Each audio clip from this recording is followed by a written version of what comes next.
नमस्कार विद्यार्थी मित्रांनो, माझ्या चॅनलवर तुमचं स्वागत आहे. आजच्या आपल्या व्हिडिओमध्ये आपण एक महत्त्वाचा टॉपिक शिकणार आहोत, ज्याचं नाव आहे फिगर ऑफ स्पीच. हा जो टॉपिक आहे तो आपण दोन भागामध्ये शिकणार आहोत. म्हणजे आपण इयत्ता 10वी करता जर जास्तीचं फोकस केलं तर एकूण 10 ते 15 फिगर ऑफ स्पीच आपल्याला इंग्रजीमध्ये आहेत आणि ते दोन भागामध्ये म्हणजे दोन व्हिडिओमध्ये मी तुम्हाला समजावून उदाहरणासहित अगदी सोप्या पद्धतीने सांगणार आहे की जे अतिशय महत्त्वाचे आहेत. आपले जे पोएट्री सेक्शन असते, कवितेच्या जे काही कवितेवर जे काही प्रश्न विचारले जातात त्यामध्ये हा अतिशय एक महत्त्वाचा असा भाग असतो. So let's get started. The figure of speech, the one is simile. The number one is simile, की ज्याला आपण मराठीमध्ये उपमा अलंकार असं म्हणतो. मग हा उपमा अलंकार काय असतो तर बघा, अतिशय सोप्या शब्दामध्ये मी या ठिकाणी तुम्हाला सांगण्याचा प्रयत्न केलेला आहे. A simile is a figure of speech that compares two different things in an interesting way. The similes makes a direct comparison by using the words like, as, so. The simile is used to make a direct comparison. एक गोष्ट लक्षात ठेवायची की सरळ दोन भिन्न गोष्टींमधील साम्य, भिन्न गोष्टींमधील साम्य किंवा त्यांच्यामध्ये असणाऱ्या ज्या सारख्याच गोष्टी आहेत, जे समान गुणधर्म आहेत, त्यांची जी तुलना केली जाते तेव्हा हा सिमिली नावाचा, उपमा नावाचा अलंकार होतो. आणि mostly the comparison is done using the words like, as, so. की ही जी तुलना आहे, सरळ तुलना आहे, ती लाईक, ॲज किंवा सो अशा शब्दांनी केली जाते, तेव्हा हा सिमिली नावाचा अलंकार होतो. आपण उदाहरणामध्ये घेऊया. लाईक हंग्री ओक he ate the wolf. Like hungry ओक ही एट द फूड. बघा, लाईक नावाचा शब्द या ठिकाणी यूज केलेला आहे आणि दोन गोष्टींची तुलना केली आहे. बघा, या हीची, हा जो ही आहे, हा जो कोणी XYZ आहे, त्याची तुलना कोणासोबत केलेली आहे? A hungry oak. The subject of the second sentence, he is compared to the noun a hungry oak who ate the food very fast. की जो अतिशय वेगाने अधाशासारखं जेवण घेतो त्यालाच आपण काय म्हटलेलं आहे? Hungry oak. आणि या दोघांची जी तुलना आहे ती लाईक या दोन या शब्दाचा वापर करून केलेली आहे. नेक्स्ट बघा, he fought like a lion. Lion and he, these are the two things compared with each other by using the word like. की ही एकाची कोणाची तरी तुलना एका सिंहासोबत केलेली आहे आणि लाईक नावाचा शब्द वापरून केलेली आहे. On lawns as smooth as a shining glass. या ठिकाणी बघा, ॲज या शब्दाचा वापर या ठिकाणी तुलना करण्यासाठी केलेला आहे. की लॉन्स म्हणजे हिरवळीचे जे मैदान आहे, या हिरवळीच्या मैदानाची तुलना या शायनिंग ग्लास, चकाकणाऱ्या काचेसोबत केलेली आहे. आणि हे जे दोन ॲज नावाचे शब्द आहेत, या दोन ॲज शब्दांना घेऊन केलेली तुलना म्हणजेच हा सिमिली अलंकार आहे. So friends, keep in mind that this comparison is doing only by using the words like, as or so. की या तीन शब्दांना वापरून ही तुलना केली जाते. She moved like a deer, like a deer. She moved just like a deer. या ठिकाणी she and deer compared with each other by using the word like. My heart is like an apple tree. So the heart is compared to an apple tree by using the word like. Whose bobs are bent with the thickest fruit. My friend is as strong as an elephant. So the my friend is compared with an elephant using the word as. So this is the figure of speech simile, की ज्याला आपण उपमा अलंकार म्हणतो, की ज्याच्यामध्ये like, as किंवा so या शब्दांचा वापर करून सरळ सरळ दोन गोष्टीमध्ये जे समान गोष्टी असतात, समान गुणधर्म असतात, त्यांच्या बाबतीत जी केलेली तुलना म्हणजे सिमिली अलंकार होय. Now the next that we often confuse when we try to understand this figure of speech and simile. की मोस्टली आपण सिमिली आणि मेटाफर हे जे दोन फिगर ऑफ स्पीच आहेत ते समजून घेताना आपला थोडासा गोंधळ होतो. तर गोंधळ अजिबात होणार नाही. माझं जर स्पष्टीकरण तुम्ही जे आता जर ऐकलं, so what is metaphor? And indirect, so metaphor is an indirect comparison between two different things or object. की मेटाफर म्हणजे सरळ सरळ केलेली तुलना होय. याला आपण रूपक अलंकार असं म्हणतो. की सरळ सरळ केलेली तुलना म्हणजे मेटाफर आहे. Without using the word like, so or as. आपण सिमिली मध्ये पाहिलं की सिमिली मध्ये लाईक, ऍज किंवा सोचा वापर तुलना केली जाते. तर मेटाफर मध्ये या शब्दांचा वापर न करता सरळ सरळ दोन गोष्टीच्या समान गुणधर्माबद्दल केलेली तुलना म्हणजेच हा मेटाफर, ज्याला आपण मराठीतून रूपक अलंकार असं म्हणतो. की ज्या ठिकाणी दोन वस्तू एकच आहेत, त्यांच्यामध्ये कसल्याही प्रकारची भिन्नता नाही, अशा प्रकारचं डिस्क्रिप्शन त्या ठिकाणी केलेलं असतं. पण ते कशाशिवाय? लाईक किंवा ऍज किंवा सो या दोन्ही तिन्ही शब्दांशिवाय केलेली तुलना म्हणजे मेटाफर आहे. आणि या शब्दांना घेऊन केलेली तुलना म्हणजेच सिमिली आहे. For example, life is a dream. आता बघा, दोन वस्तू एकच आहेत, त्यामध्ये कसल्याही प्रकारचा भेद नाही, भिन्नता नाही. Life is a dream. आता life is compared with a dream, it means life itself is a dream. ही लाईफ आणि ड्रीम या दोन्ही गोष्टी कशा आहेत? तो अगदी सारख्याच आहेत. या दोघांमध्ये तुलना केलेली आहे. Without using the word like or as. The snow is a white blanket. या ठिकाणी तुम्ही पाहू शकता, the snow is compared with a white blanket without using the word like or as. Her eyes were fireflies.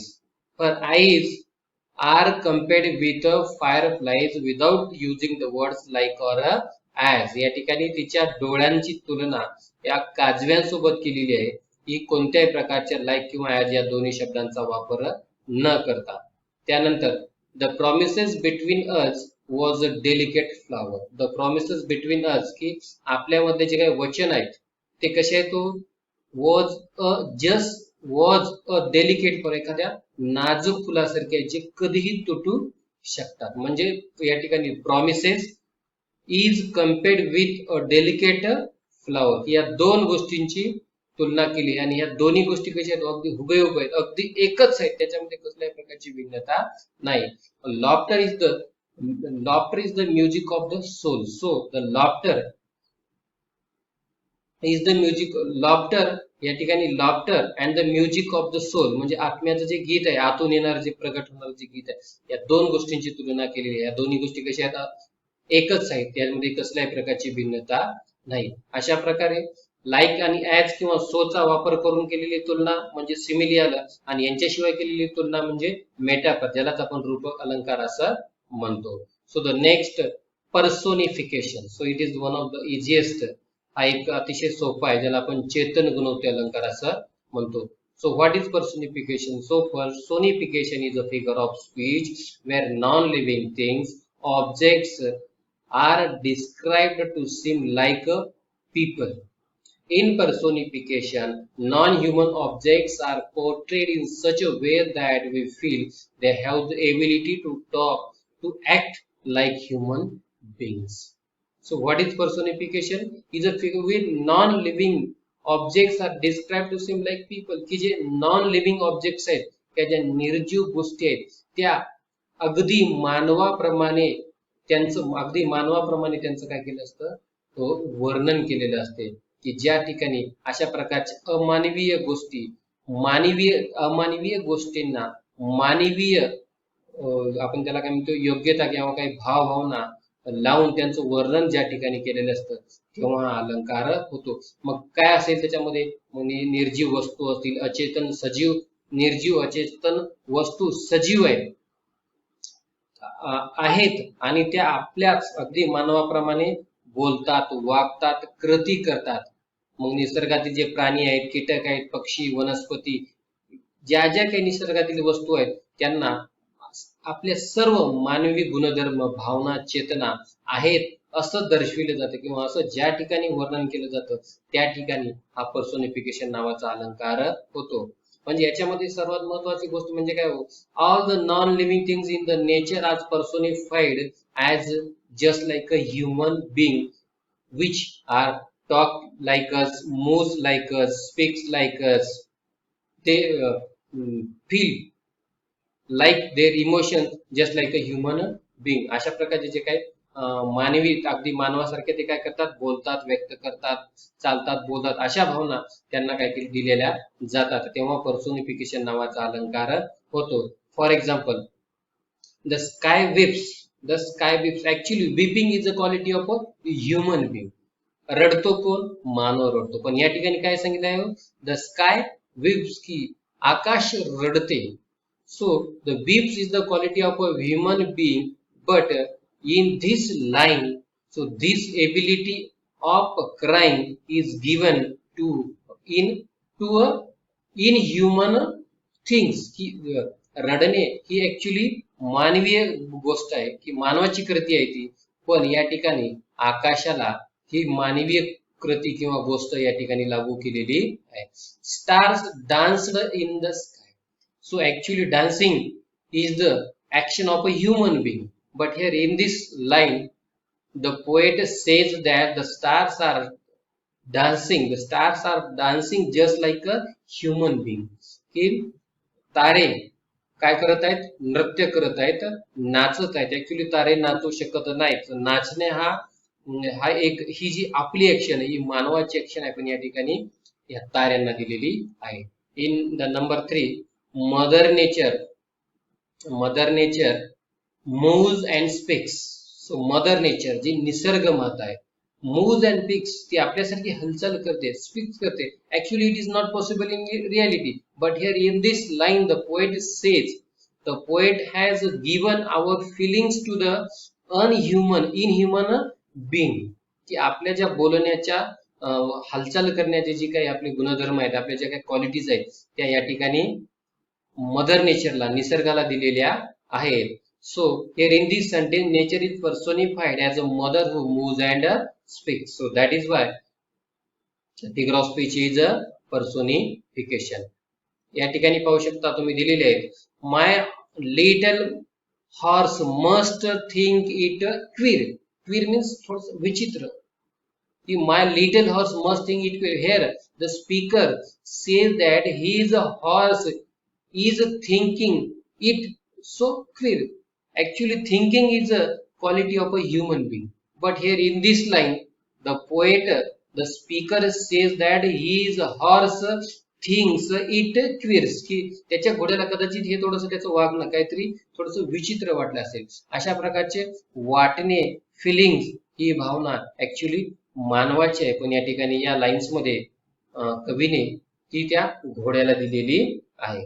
So this is the personification.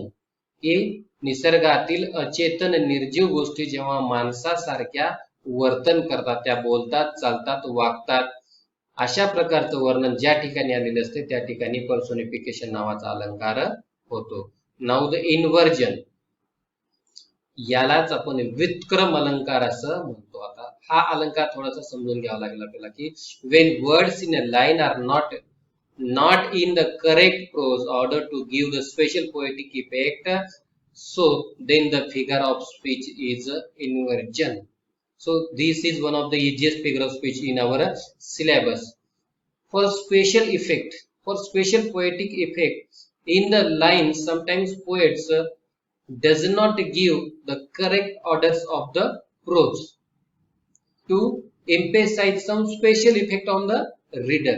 की एखाद्या वाचकावर एक विशिष्ट असा परिणाम साधण्याचा, एक विशिष्ट असा काव्यात्मक परिणाम साधण्यासाठी किंवा भाषेचे शब्द किंवा अर्थ सौंदर्य वाढवण्यासाठी जेव्हा एखाद्या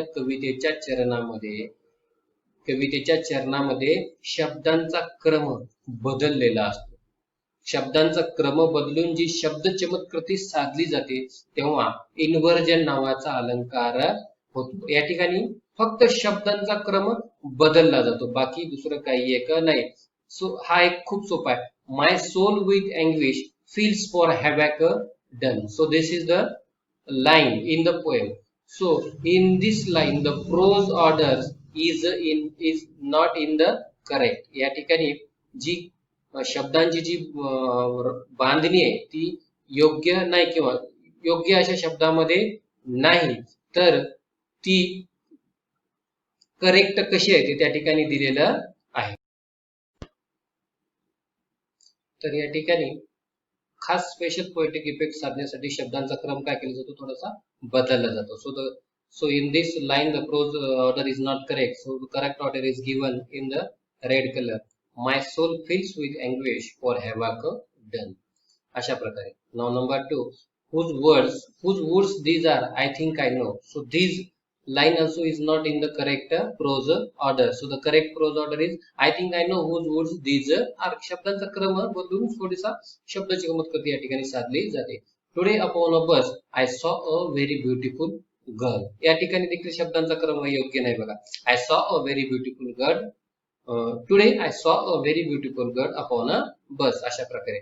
अप वेंट द बलून. या ठिकाणी सरळ आहे बघा. The balloon went up. अशा प्रकारे. Never again will you do that. You will never do that again. अशा प्रकारे शब्दांचा क्रम बदलणेच यालाच आपण काय म्हणतो, इन्व्हर्जन असं म्हणतो, व्युत्क्रम अलंकार असं म्हणतो. त्यानंतर नेक्स्ट ॲलिट्रेशन. ह्या दोन प्रकारामध्ये हे दोन्ही सोपे अलंकार आहेत, ॲलिट्रेशन आणि repetition. So what is alliteration? याला आपण अनुप्रास अलंकार असं म्हणतो. When sounds are repeated in a sentence for pleasure or musical effect the figure of speech is called alliteration. की एखाद्या अलंकारात या अलंकारामध्ये भाषेचा गोडवा, भाषेचं सौंदर्य किंवा तिची म्युझिकल इफेक्ट, त्याला गेयता वाढवण्यासाठी एकाच प्रकारचे ध्वनी असलेल्या अक्षरांचा वापर पुन्हा पुन्हा करणे म्हणजेच ॲलिट्रेशन अलंकार होय. आता तुम्हाला फिगर ऑफ स्पीच असं माहितीच आहे. फिगर ऑफ स्पीच म्हणजे अलंकार म्हणजे तर जे काय की जशा प्रकारे एखाद्या स्त्रीने, एखाद्या दागिन्याने एखाद्या स्त्रीची शोभा वाढवण्याचं काम करतात, अगदी तशाच प्रकारे हे अलंकार आपल्या भाषेचं सौंदर्य वाढवण्याचं काम करतात. म्हणूनच या ठिकाणी एखाद्या अक्षराचा, एकाच प्रकारच्या अक्षराच्या ध्वनीचा वारंवार केलेला, एखाद्या लाईन मध्ये केलेला वापर म्हणजेच हा ॲलिट्रेशन नावाचा अलंकार होय. आता या ठिकाणी तुम्ही पाहू शकता, see the circles of waves in the sea. See the circles of waves in the sea. Here in this line the sound of yes is repeated again and again for special poetic effect. या ठिकाणी बघा लाल रंगामध्ये स या शब्दाचा आवाज पुन्हा पुन्हा पुन्हा पुन्हा त्या ठिकाणी आलेला आहे. त्यानंतर खाली बघा, I love the life that lovers live. The sound of L is repeated for some special poetic effect. No, no, never it can be. या ठिकाणी पाहू शकता तुम्ही न एन चा आवाज परत परत या ठिकाणी रिपीट केलेला आहे. And fit for life each day. The sound of F is repeated for special poetic effect. Oh moon, give me moonlight basketful or two basketful.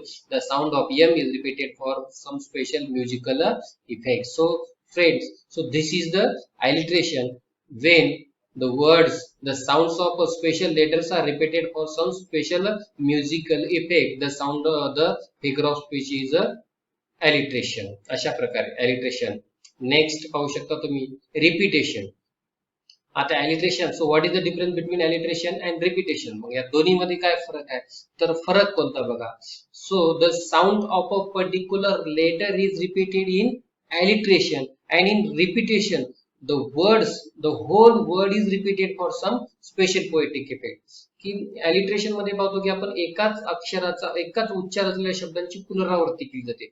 पण रिपीटेशन मध्ये काय केला जातो, तो जशाच तसा शब्दच काय केला जातो, पुन्हा पुन्हा या ठिकाणी यूज केला जातो. when words or phrases are repeated in a sentence for pleasing or some musical effect, so the figure of speech is called the repetition. की भाषेतले भाषेच्या काव्य सौंदर्य वाढवण्यासाठी, त्यातील माधुर्य वाढवण्यासाठी एखाद्या शब्दांचा केलेला पुन्हा पुन्हा वापर म्हणजेच रिपीटेशन, ज्याला आपण पुनरावृत्ती अलंकार असे म्हणू शकतो.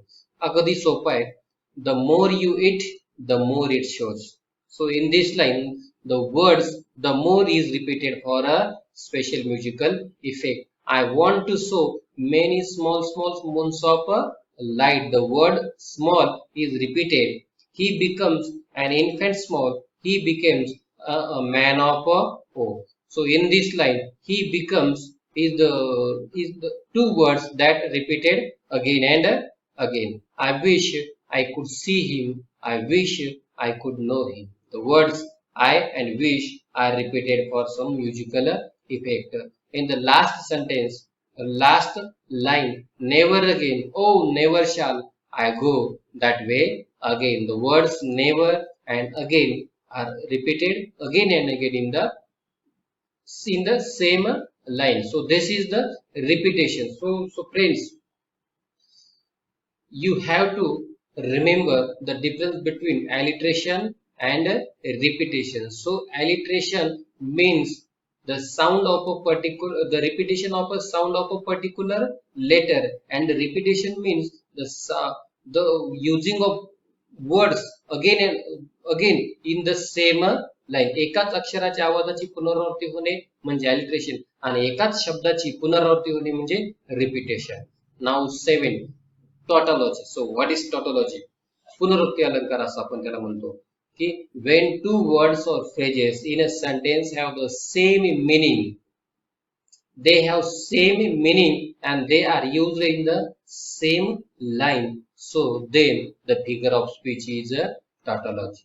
So what is tautology? So tautology is the repetitive use of phrases or words that have almost the same meanings. In simple words, it is expressing the same thing, an idea or saying two or more times. की या अलंकारामध्ये काय केलं जातं, मग एकाच समान अर्थाचे दोन शब्द किंवा दोन शब्द समूह एकाच ठिकाणी वापरलेले असतात. की कवीला जी काही कोणी वक्ता असतो त्याला आपली कल्पना स्पष्ट करण्यासाठी तो काय करतो, एकाच अर्थाचा दुसरा शब्द जेव्हा एकाच वाक्यामध्ये एकाच कवितेच्या चरणामध्ये वापरतो तेव्हा टॉटॉलॉजी नावाचा हा अलंकार होतो. आता ते आपण पाहू शकता. I want to hear fairy tales and stories from him. So in this line, the word tales and stories have almost the same meaning, but the poet has used these two words in the same line. की tails आणि stories या दोन्ही शब्दांना एकच अर्थ आहे, पण एकच अर्थ असूनही कवीने थोडीशी शब्द चमत्कृती साधण्यासाठी यांचा वापर एकाच ओळीमध्ये केलेला आहे. Number 2, till our grief is fled and gone. Here in this sentence, fled and gone, both the words have almost the same meaning. Fled and gone या दोन्ही शब्दांना सारखाच अर्थ आहे, पण एकाच ओळीमध्ये ते वापरलेले आहे. या ठिकाणी पाहू शकता, my captain does not answer, his lips are pale and still. My captain does not answer, his lips are pale and still. Pale and still. So these words have almost the same meaning. Pale म्हणजे निश्चित, निश्चल, आणि steel म्हणजे सुद्धा निश्चल, कसल्याही प्रकारची हालचाल न करता. अशा प्रकारे या दोन्ही शब्दांना अगदी एक सारखाच अर्थ आहे. And the last example, where on the deck my captain lies fallen cold and dead. Where in this line the words cold and dead have almost the same meaning. Where on the deck my captain lies fallen cold and dead. Dead means मृत पावलेला आहे. कवीचा जो कप्तान आहे, जहाजाचा जो कप्तान आहे कवीच्या, तो जहाजाच्या डेक वरती फॉल निस्तेज पडलेला आहे. तो म्हणजे पडलेला आहे. फॉलन कोल्ड, कोल्ड म्हणजे तो मृत झालेला आहे. मग तो मृत झालेला आहे हे सांगण्यासाठी कवी काय करतो की कोल्ड आणि डेड, डेड अशा प्रकारचे या ठिकाणी एकच अर्थ सांगणारे दोन्ही शब्द वापरतो. अशा प्रकारे हा आपला कोणता टॉटॉलॉजी नावाचा फिगर ऑफ स्पीच. आता पाहूया ऍपॉस्ट्रॉफी. सो ऍपॉस्ट्रॉफी इंग्रजीमध्ये दोन प्रकारचे आहेत. एक, so one apostrophe is a punctuation mark and other is a figure of a speech that we are discussing now. परोक्ष संबोधन अलंकार. So what is tautology? When a speaker directly addresses to the dead, the absent, an animate or personified object or idea as it is present in front of him, so then it is called apostrophe. So apostrophe is a figure of speech in which a speaker directly addresses someone or something that is not present or cannot respond in reality. की apostrophe म्हणजे काय? की apostrophe म्हणजे ज्याला आपण मराठीत परोक्ष संबोधन अलंकार असं म्हणतो. की या अलंकारामध्ये काय केलं जातं की एखादी अमूर्त, निर्जीव, काल्पनिक अस्तित्वात नसलेल्या किंवा प्रत्यक्षात समोर नसलेल्या गोष्टीला ती प्रत्यक्षात आपल्या समोर आहे असं कल्पून, अशी कल्पना करून जेव्हा कवी किंवा एक कवी बोलतो, ती समोर आहे असं समजूनच जेव्हा तो बोलतो, तेव्हा ऍपोस्ट्रॉफी नावाचा अलंकार होतो. मग ती निसर्गातील अमूर्त गोष्ट असेल, देव असेल, निर्जीव काल्पनिक कोणती गोष्ट असेल, की ती आपल्या समोर नाही, पण कवी काय करतो, ती जणू काही ती आपल्या समोरच आहे, आपल्याशी संवाद साधत आहे, अशीच कल्पना करून तो त्याच्याशी काय करतो, सरळ त्याला उद्देशून बोलतो. असं वर्णन ज्या ठिकाणी आलेलं असतं त्या ठिकाणी हा अलंकार होतो. तर याचे एक उदाहरण आपण घेऊया बघा. O life you are mystery to me. O life, life जीवन, ही काय अशी आपल्यासारखी बोलणारी गोष्ट आहे का? नाही. पण कवी काय, O life you are mystery to me, की हे माझ्या जीवना तू माझ्यासाठी एक रहस्यच आहेस. Here in this line the life is an abstract thing, एक की जीवन ही एक अमूर्त संकल्पना आहे. But the speaker talks to it just like in that it is present in front of him, की लाईफ ही एक अमूर्त कल्पना आहे, पण कवी ती अगदी त्याच्या समोर असल्याचा जाणून तो तिच्याशी काय करतो, सरळ सरळ बोलतो.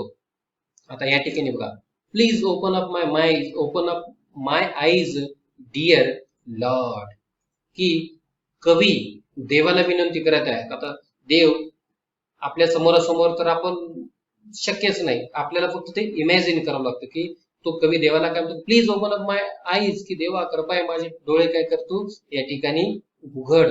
देव समोर नाही, पण कवी कवी काय भासवतो, की जणू काय देव त्याच्या समोरासमोरच आहे आणि तो देवाशी, तो आणि देव या दोघांचा समोरासमोर काय झालेला आहे, संवाद साधत आहे. O God forgive me when I whine. O God forgive me when I whine.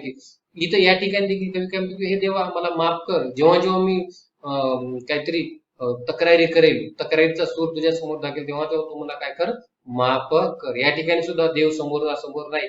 O heaven take me towards you, की हे स्वर्गा तू माझ्याकडे, तू मला तुझ्याकडे घेऊन जा. की स्वर्ग ही काय एक अमूर्त कल्पना आहे, जी आपण कधी कधी पाहिलेली नाही. फक्त कवी त्याला समोर आहे असं जाणून त्याच्याशी बोलतो. Cricket good bye, we have been friends so long, की एखादा खेळाडू असेल, क्रिकेट ही एक अमूर्त गोष्ट आहे, एक प्रकारचा खेळ आहे, but it is not a human being that we can speak with us. But here in this line the poet, the player which had played cricket for a long time says goodbye to the cricket, that that he feels that cricket is just like a human being who speak with him, की cricket ही एक प्रकारची मानवीय गोष्ट आहे, की जी त्या कोणासोबत तरी बोलत आहे. आणि शेवटचं उदाहरण पहा, come little use said the wind one day. Come little use, की वारा बोलू शकतो का? नाही बोलू शकत, पण कवीने काय भासवले आपल्याला, की वारा काय म्हणाले, की कम, एक छोट्या पानांनो तुम्ही माझ्याकडे या. अशा प्रकारे वर्णन या ठिकाणी अशा प्रकारचं एखादा जो कोणी बोलणारा असतो, अमूर्त असतो, जी निसर्गातील अमूर्त निर्जीव गोष्ट असते, ती समोरासमोर नसते, पण समोरच आहे असं भासून बोलण्याचं किंवा वर्णन करण्याचं जे काही असते त्यालाच आपण काय म्हणतो, ऍपोस्ट्रॉफी असं म्हणतो. सो हायपरबोली, ज्याला आपण अतिशयोक्ती अलंकार म्हणतो, फारसा काही अवघड नाही. So what is hyperbole? When a statement is overstated or exaggerated for effect, the figure of speech is a hyperbole. की कोणतीही कल्पना आहे त्याच्यापेक्षा वाढवून अवास्तव रूपात सांगण्याच्याला आपण काय म्हणतो, अतिशयोक्ती म्हणतो. म्हणजे एखादी गोष्ट आहे त्याच्यापेक्षा थोडीशी वाढवून फुगून तिला सांगणे.